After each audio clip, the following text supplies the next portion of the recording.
Abra nossas Bíblias em Hebreus, irmãos, capítulo 12, o versículo 12 também, irmãos. Hebreus capítulo 12, versículo 12, diz assim, irmãos: Portanto, tornai a levantar as mãos cansadas e os joelhos desconjuntados, e fazei veredas direita para os vossos pés, para que o que manqueja se não desvie inteiramente, antes seja o quê, irmãos? Sarado. Então, o conselho aqui do autor desse livro, irmãos, é para que aquele que está cansado, né, irmãos, ele levante as mãos,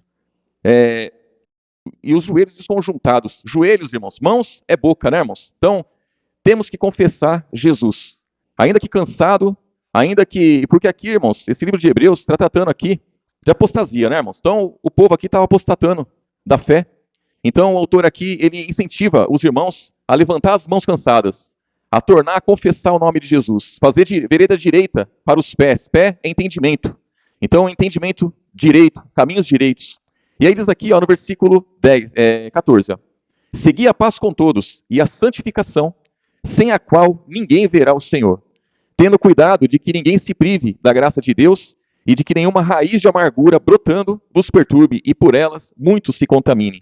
E ninguém seja fornicador ou profano como Esaú, que por um manjar vendeu o seu direito à primogenitura, porque bem sabeis que querendo ele ainda depois herdar a bênção, foi rejeitado, porque não achou lugar de arrependimento, ainda que com lágrimas o buscou. Então Esaú, ele trocou a primogenitura dele por um prato, né, irmãos? Ele voltou cansado para casa e aí trocou, vendeu o direito dele de primogenitura, passou para Jacó, não é, irmãos?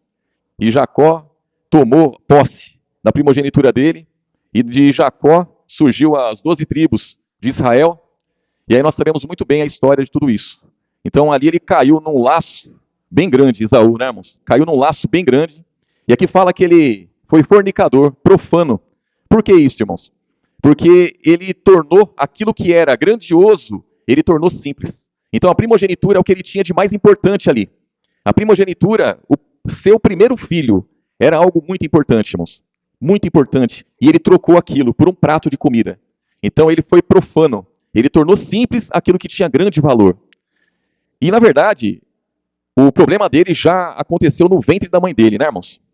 Então, quando Esaú, ele nasceu, Jacó já quis tomar o direito dele dentro da barriga da mãe dele. Né? Começou a brigar com ele lá e puxou ele e não queria deixar ele nascer, né? E ele nasceu primeiro.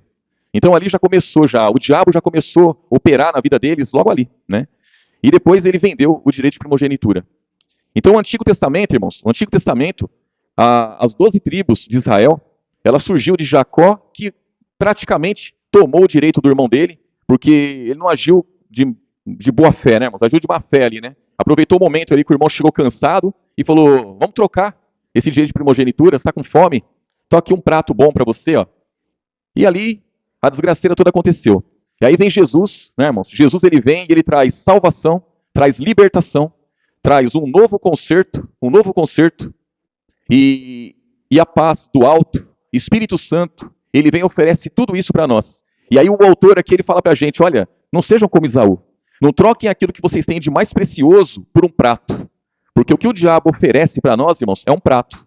Ele só oferece um prato, não importa qual prato seja, é um prato que ele oferece, e o que nós temos é grandioso, o que nós temos é muito importante. A salvação que vem por Jesus, a libertação que vem por Jesus, o entendimento que Jesus nos dá, irmãos. A palavra fala que ele veio e nos deu entendimento para conhecermos o que é verdadeiro. Né, irmãos? 1 João, vamos lá?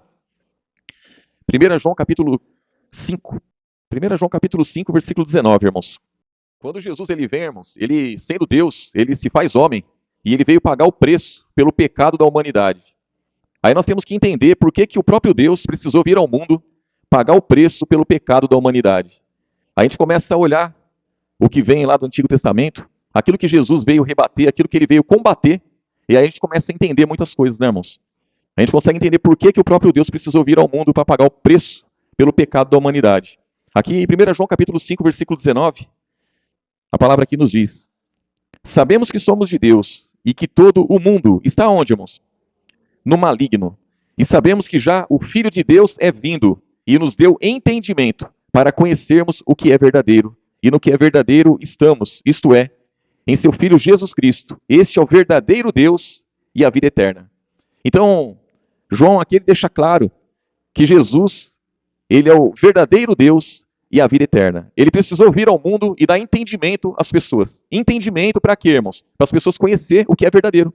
Porque até Jesus vir, ninguém sabia o que era verdadeiro. Porque a verdade não tinha se manifestado. A palavra fala lá em João capítulo 1, no versículo 17 e 18, que a lei foi dada por Moisés. A graça e a verdade vieram por Jesus. Então, antes de Jesus, não tinha graça, não tinha verdade.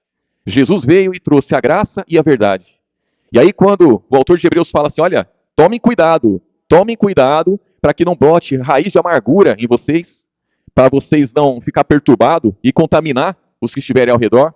Não seja um profano, fornicador como Esaú, que trocou o que ele tinha de mais importante por um prato. E hoje o que nós temos de mais importante é a palavra da verdade. O que nós temos de mais importante é o Espírito Santo. Tudo aquilo que vem de Jesus é o que nós temos de importante. 1 Coríntios, irmãos. 1 Coríntios, capítulo 9, irmãos. 1 Coríntios, capítulo 9, versículo 24, irmãos.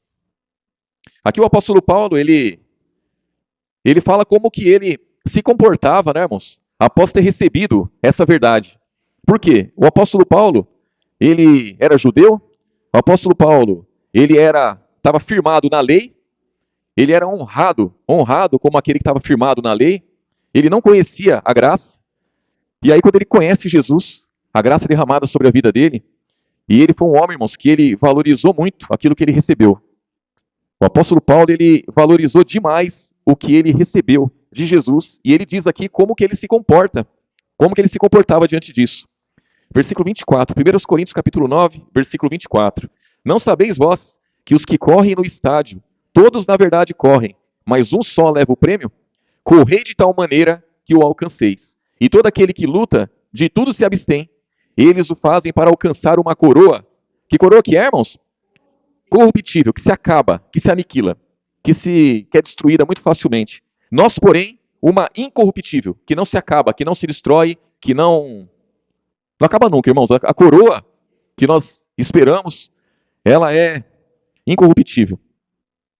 Versículo 26. Pois eu assim corro, não como a coisa incerta, assim combato, não como batendo no ar, antes subjugo o meu corpo e o reduzo à servidão, para que pregando aos outros, eu mesmo não venha de alguma maneira a ficar reprovado. Então ele dá o exemplo aqui daquelas pessoas que praticam corrida, que correm, né, irmãos? Então eles correm até chegar no final da corrida e eles fazem de tudo para ganhar. Por quê? Porque o prêmio é só para aquele que ganhar. Se não ganhar, não tem prêmio. Então as pessoas elas correm desesperadamente, elas treinam, elas batalham para chegar em primeiro lugar. Aquele que luta, irmãos, a pessoa que luta, ela não pode engordar, ela tem que se alimentar direito, ela tem que se cuidar, ela tem que treinar muito. Por quê? Porque senão ela vai apanhar lá e vai perder o prêmio também. Então ela tem que ganhar a luta. Então ela se abstém de muitas coisas para poder ganhar a luta. Então ele fala assim: eu, diante dessa palavra, diante do ministério que eu recebi, diante das grandezas que veio através de Jesus, eu também me abstenho de tudo. Eu também largo de tudo que tiver que largar. Eu faço de tudo. Para quê? Para alcançar essa coroa que é incorruptível, que não se acaba, que não se destrói, que é para a eternidade, irmãos. Então, e no decorrer da caminhada, irmãos, ele demonstra isso. As cartas dele diz bem claramente como que ele se comportava diante das lutas, como que ele se comportava diante de tudo, para poder permanecer em Cristo, para poder seguir adiante, para não ser reprovado, irmãos. Reprovado. Porque ser reprovado, irmãos, não é só para aquele que tem o ministério como o do apóstolo Paulo. Não. O cristão ele pode ser reprovado muito facilmente. É só ele deixar as coisas acontecer. É só o cristão desmerecer a grandeza do evangelho. Achar que é algo simples. Não, é algo simples. E na verdade não é, irmãos. O evangelho não é simples. A salvação que vem por Jesus não é simples. Por quê? Porque tem uma série de coisas que nós temos que fazer para permanecer nela. Então Jesus veio e nos deu entendimento para conhecermos o que é verdadeiro e no que é verdadeiro estamos, nós lemos. Para estar no que é verdadeiro, eu tenho que abrir mão de tudo aquilo que é falso. Eu tenho que abrir mão de tudo aquilo que é mentira. Eu tenho que abrir mão de tudo aquilo que é engano. Então eu recebo a graça de Deus. Para eu permanecer na graça, eu tenho que sair da lei. Isso já é o começo. Eu tenho que sair da lei. Tudo que diz respeito à lei, eu tenho que me abster. Por quê? Porque eu estou na graça. Se eu quero permanecer na graça, se eu quero a graça derramada sobre a minha vida, eu tenho que sair da lei. E sair da lei é simples, irmãos. De lábios é muito simples. Só que sair da lei é sair de tudo aquilo que a lei prende a pessoa. Então a lei, ela prende a pessoa de muitas maneiras. A lei, ela prende a pessoa com... Irmãos, se a gente começar a enumerar as coisas que são da lei, a gente vê o quanto as pessoas estão presas na lei. Se perguntar para qualquer um, você está na lei ou está na graça? Eu estou na graça, mas está dando dízimo, está na lei. O outro está lá, está guardando o sábado, está na lei ou está na graça? Está na lei. E aí vai, irmãos. E aí vai. Ah, eu estou fazendo campanha, corrente e voto. Está na lei ou está na graça? Na graça que não está. Então, veja o quão difícil é permanecer na graça. Quão difícil é você permanecer e perseverar em Cristo. É difícil. Aí, quando fala de pecado, o pecado ele gera morte. Só que a palavra fala, em Hebreus, nós lemos do capítulo 12, nós lemos do 5 em diante, mas antes, vamos lá de novo, irmãos? Hebreus capítulo 12, no versículo 1. Nós lemos do 12 em diante. Hebreus capítulo 12, versículo 1. Então, por que o apóstolo Paulo ele tinha um cuidado muito grande e ele olhava para o alvo, ele seguia na caminhada, ele se abstia de tudo aquilo que não servia? Por quê, irmãos? Porque ele não queria perder aquilo que era importante. Aqui, ó, no versículo 1 diz assim, Hebreus capítulo 12, versículo 1. Portanto, nós também, pois que estamos rodeados de uma tão grande nuvem de testemunhas, deixemos todo o embaraço e o pecado que tão de perto nos rodeia e corramos com paciência a carreira que nos está proposta. Então, nós temos uma carreira proposta, algo que é grandioso, é maravilhoso, foi pago um alto preço, irmãos, para a gente poder seguir nessa carreira. Nós somos alistados para a guerra, como soldados de Cristo. Então, eu tenho que deixar o pecado, mas a palavra fala que eu tenho que deixar também o embaraço. Então, não é só o pecado, é o embaraço. O embaraço conduz a pessoa ao pecado, e o embaraço, muitas vezes, o ser humano não vê. O ser humano ele consegue identificar um pecado, por exemplo, a prostituição é pecado? É pecado. O adultério é pecado. Mentir é pecado? É. Uma série de coisas é pecado. Mas o embaraço, muitas vezes, a pessoa não vê. E o embaraço está conduzindo ela para o pecado e ela vai que vai. Então a palavra fala assim, ó, deixa o pecado, deixa o embaraço. Versículo 2, ó, olhando para Jesus, autor e consumador da fé. Irmãos, Jesus é o autor e consumador da fé. O que isso está dizendo, irmãos? A fé, ela começa por Jesus e ela termina por Jesus. Ele é o autor, aquele que cria, é aquele que gera, é aquele que nasce dele. Então a fé nasceu de Jesus, ele é o autor. E a fé também vai acabar, irmãos, quando ele vier. Quando ele vier buscar a igreja, aí já não precisa mais de fé. A palavra fala em Coríntios, capítulo 13, que existe coisas importantes em nossas vidas. A fé, a esperança e o amor. Os três. Mas o mais importante é o amor. Por quê? Porque nós temos esperança que ele vai voltar, que ele vai vir buscar a igreja. Quando ele voltar, já não precisamos mais de esperança. Nós temos fé, nós temos entendimento da verdade. Quando ele viermos, tranquilo, vamos para a glória. O amor é o que permanece. É o mais importante de tudo. Então ele está dizendo aqui, ó, olhando para Jesus, autor e consumador da fé, o qual pelo gozo que lhe estava proposto, ele suportou o que, irmãos? A cruz, desprezou a afronta e assentou-se à direita de Deus.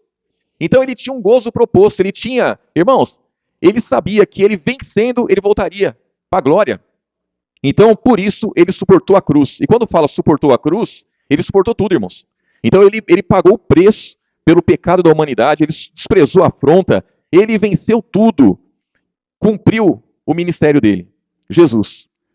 E nós, se olharmos para ele, também vamos vencer, né, irmãos? E aí diz aqui, ó, versículo 3, ó, considerai, pois, aquele que suportou tais contradições dos pecadores contra si mesmo, para que não enfraqueçais, desfalecendo em vossos ânimos. Ainda não resististes até o sangue, combatendo contra o pecado, e já vos esquecestes da exortação que argumenta convosco como filhos? Filho meu, não desprezes a correção do Senhor, e nem desmaies quando por ele fores repreendido, porque o Senhor corrige ao que ama e açoita a qualquer que recebe por filho. Se suportais a correção, Deus vos trata como filho, porque que filho há a quem o pai não corrija? Mas se estáis sem disciplina, da qual todos são feitos participantes, sois então bastardos e não filhos. Irmãos, a correção, ela vem através da palavra. Os açoites, ele vem através da palavra. Quando você começa a desviar os passos, a palavra fala que nós temos que fazer veredas direitas para os nossos pés, para que o que manqueja não se desvie inteiramente. Então, veredas é caminho. Quando você está entrando por um caminho tortuoso, a palavra vem e dá uma chibatada na nossa carne, irmãos, para a gente poder acordar e entender que estamos indo para o caminho errado. É isso que é o açoite que a palavra fala. É assim que Jesus açoita nós quando a palavra vem dizendo, olha, o que você está fazendo está errado. A nossa carne se agrada, irmãos? Não se agrada. A nossa carne ela quer pecar. A nossa carne, ela quer ir para o erro, quer ir para o engano. E aí Jesus vem através da palavra, irmãos, e fala conosco, e nos ensina, e nos ajuda. Então o filho, ele aceita a correção. Ele tem uma disciplina, irmãos. Ele tem um estudo, ele tem um ensino. Então a nossa disciplina é o Novo Testamento. O Novo Testamento, ele vem nos dizendo o que é certo e o que é errado. A palavra fala que o julgamento começa por nós, irmãos. Então nós somos julgados todos os dias, em todos os momentos, pelo Evangelho. Para quê? Para não sermos condenados com o mundo naquele dia. Porque o mundo está no maligno. O curso do mundo, irmãos, o curso do mundo, quem dita o curso? Quem conduz as pessoas? O maligno. Então o maligno, ele tem um curso, né, irmãos? O mundo. E aí as pessoas seguem após ele. E Jesus, ele vem dizendo em João 10 que ele é o bom pastor. Todos quantos vieram antes dele são o quê, irmãos? Ladrões e salteadores. Então antes de Jesus, não tinha graça, não tinha verdade. Aí Jesus vem e traz graça, verdade. Ele sendo bom pastor, ele vai à frente, as ovelhas o seguem, as ovelhas ouvem a voz dele, as ovelhas dele não ouvem o estranho. E aí eu pergunto para os irmãos, o bastardo ouve a voz de Jesus ou do estranho, irmãos? Do estranho. Por quê? Porque não tem uma disciplina, não ouve os conselhos de Jesus. Então, acaba sendo bastardo. E segue, né, irmãos? Segue o caminho que quer, né? Versículo 9, ó. Além do que tivemos nossos pais, segundo a carne, para nos corrigirem, e nós os reverenciamos. Não nos sujeitaremos muito mais ao Pai dos Espíritos para vivermos? Porque aqueles, na verdade, por um pouco de tempo, nos corrigiam como bem lhes parecia. Mas este, para nosso proveito, para sermos participantes da sua santidade. E, na verdade, toda correção ao presente não parece ser de gozo, senão de tristeza, mas depois produz um fruto pacífico de justiça nos exercitados por ela. Então a correção, ela tem que ser exercitada, irmãos. Quando a pessoa ela se entrega à correção, então chega uma hora que os passos são firmes, chega uma hora que a pessoa está na linha, ali está seguindo adiante, e vai que vai. Quando a pessoa dá de ombros à correção, automaticamente as coisas começam a dar errado, irmãos. Começa a dar errado. A edificação já não é boa. E nós temos que edificar todos os dias. E para edificarmos, nós temos um fundamento, esse fundamento é Cristo, e nós temos que edificar sobre ele.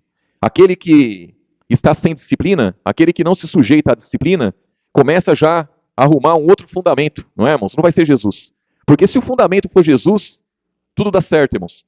Não importa qual seja a edificação, é muito boa em Cristo. Fora de Cristo, o negócio é errado, né, irmãos? Isso está lá em Coríntios, 1 Coríntios capítulo 3, irmãos. 1 Coríntios capítulo 3, versículo 10, irmãos. 1 Coríntios capítulo 3, versículo 10. Eu sempre digo, né, irmãos, que construir sobre um fundamento, irmãos, a pessoa ela tem que se sujeitar. Imagina que você quer construir uma casa e tem um fundamento pronto lá já, e aí você quer construir do seu jeito. Você pode, irmãos? Já não pode mais, porque o fundamento está feito. Então, se você quer uma casa de 10 cômodos e tem um fundamento lá para 3 cômodos, você vai ter que construir 3 cômodos. Se você quiser construir 10 cômodos, você vai ter que mudar o fundamento. Aqui o apóstolo Paulo, ele deixa claro que o fundamento da minha vida, o fundamento da vida de vocês, já está colocado. E não tem como sair disso, irmãos. Aqui ele diz, ó, versículo 10. Segundo a graça de Deus que me foi dada, pois eu, como sábio arquiteto, o fundamento, e outro edifica sobre ele. Mas veja cada um como edifica sobre ele. Porque ninguém pode pôr outro fundamento, além do que já está posto. E qual é o fundamento, irmãos? Jesus Cristo. E se alguém sobre este fundamento formar um edifício de ouro, prata, pedras preciosas, madeira, feno, palha, a obra de cada um se manifestará. Na verdade, o dia declarará, porque pelo fogo será descoberta, e o fogo provará qual seja a obra de cada um.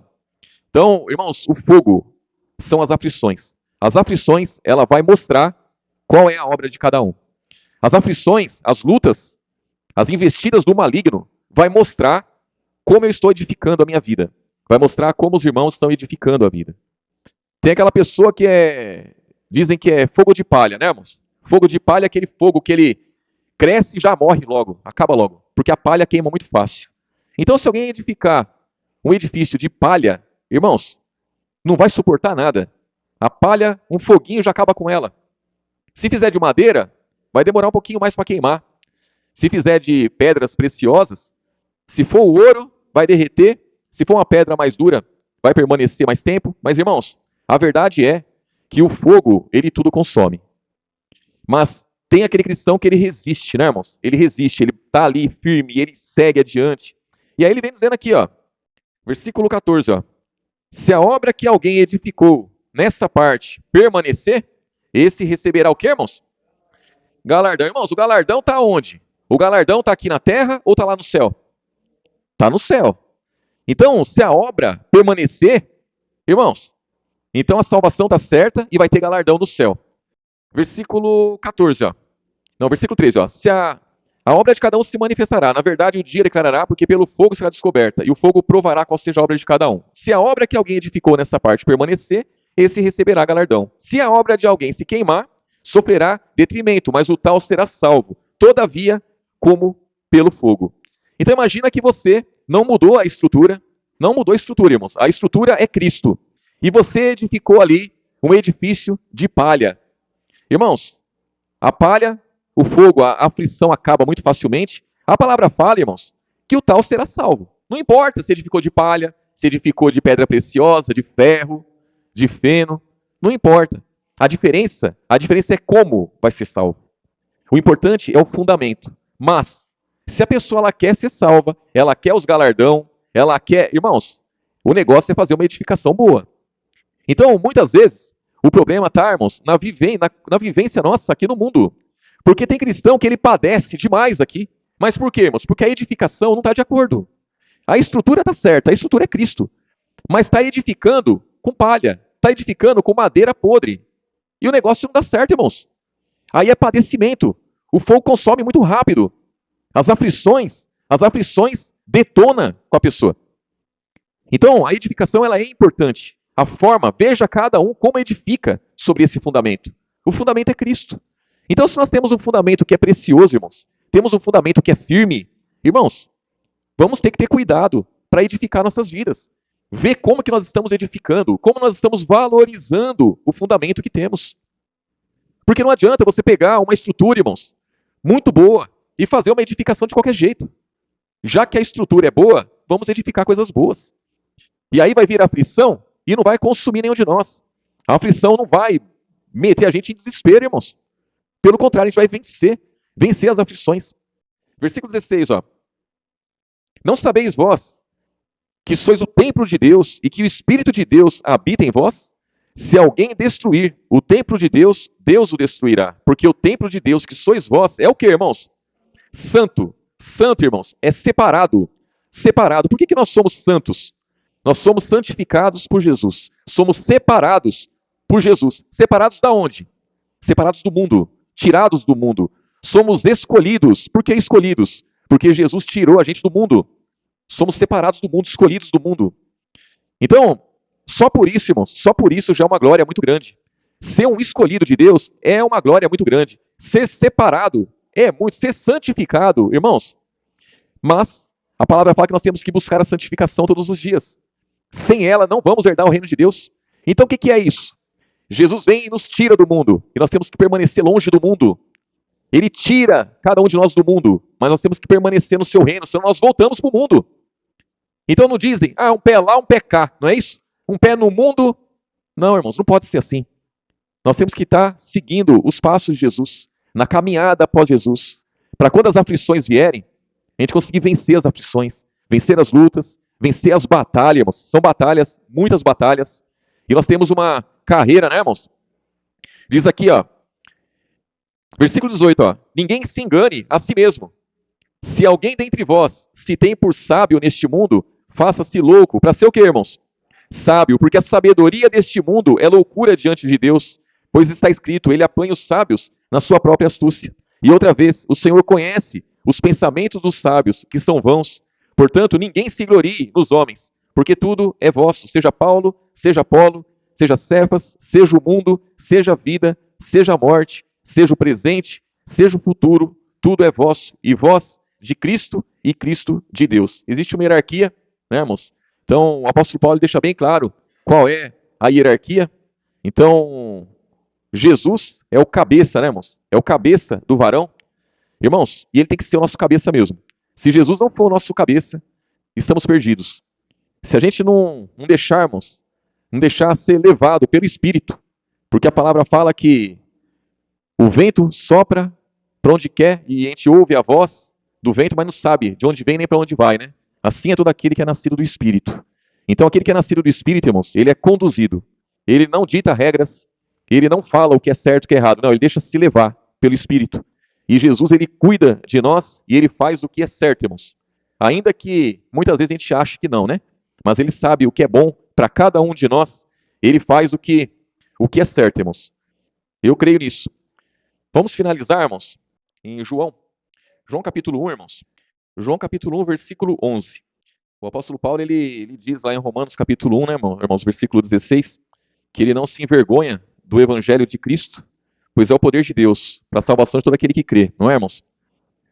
E aqui a palavra diz assim, ó, João capítulo 1, versículo 11. Veio para o que era seu, que está falando de Jesus, veio para o que era seu e os seus não o receberam, mas a todos quantos o receberam, deu-lhes o poder de serem feitos filhos de Deus aos que creem no seu nome, os quais não nasceram do sangue, nem da vontade da carne, nem do varão, mas nasceu de quem, irmãos? De Deus.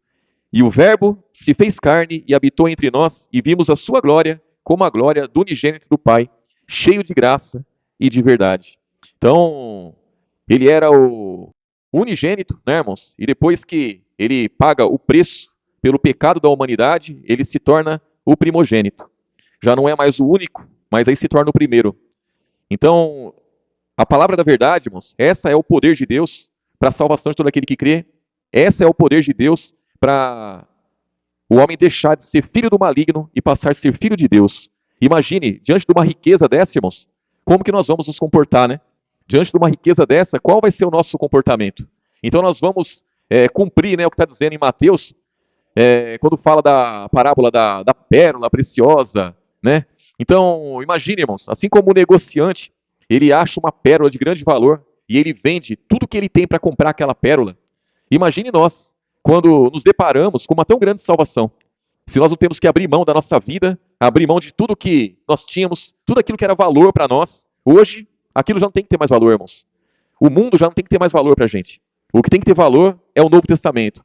E o que o Novo Testamento, que é o poder de Deus, ele concorda, irmãos, nós seguimos adiante. O que ele não concorda, nós nos abstemos. O que a palavra diz que é certo, nós fazemos. O que não é certo, nós temos que lutar contra. E pronto, acabou, irmãos. É a forma que nós temos de continuar na caminhada. É a forma que nós temos de continuar a glorificar Jesus.